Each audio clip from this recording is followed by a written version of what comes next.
Episode 3 की शुरुआत होती है। अभिजीत ने वही फ्लैट लिया था जिसमें बाथटब नहीं होता। उस दिन वो अपने नए फ्लैट की विंडो के पास खड़ा होता है और सोचता है, मैं कहाँ निकला था और अब कहाँ आ पहुंचा हूँ। उसे अपने पुराना घर याद आ रहा था। फिर वो डेटिंग ऐप पर अपनी प्रोफाइल बनाता है क्योंकि अब उसका मूड कर रहा था थोड़ा चिल करने को। तभी सौरभ की फियांसे उसके फ्लैट पर आती है। वो कुछ दिन सौरभ के साथ ही रुकने वाली थी। अगले दिन सब ऑफिस जाते हैं। ऑफिस में डिस्कशन चल रहा होता है, पता नहीं कौन सा मैनेजर हमें असाइन किया जाएगा। कंपनी में अलग अलग टाइप के मैनेजर थे। किसी के पास बिजनेस का आइडिया होता है तो किसी के पास क्रिकेटर्स की डिटेल्स वगैरह, और कुछ लोग तो एक्टर्स के फाइनेंसेस भी हैंडल करते हैं। अभिजीत कहता है, मुझे तो दानिश सर के अंडर काम करना है। वो डायरी और गुटखा कंपनीज के अकाउंट संभालते हैं। सबसे ज्यादा बोनस उन्हीं को मिलता है। वो अपने एक कुलीग को ये बात बताता है कि गरिमा के पेरेंट्स भी फाइनेंस फील्ड में बड़े लोग हैं। ये बात गरिमा को पसंद नहीं आती। उसे अपने फैमिली के बारे में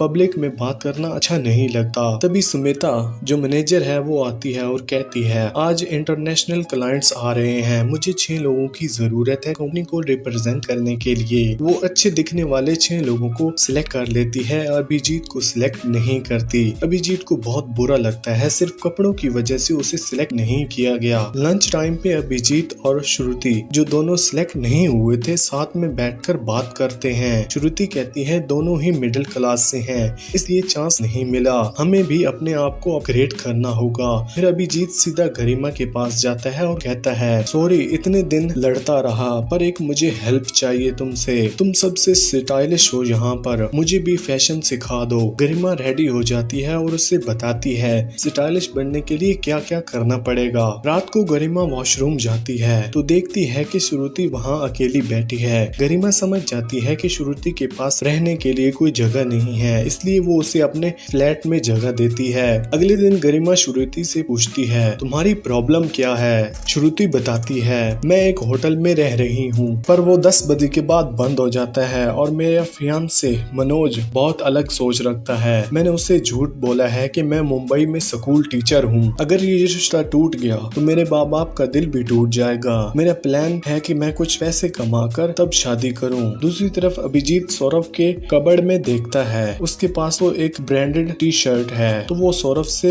हाफ प्राइस पर कुछ टी शर्ट ले लेता है और उन्हें अल्टार करा लेता है। अगले दिन जब अभिजीत ऑफिस आता है, सब लड़कियां उसे देखकर हैरान रह जाती है। गरिमा को अच्छा लगता है कि अभिजीत ने उसकी एडवाइस को फॉलो किया। यहीं पर ये एपिसोड 3 खत्म होता है।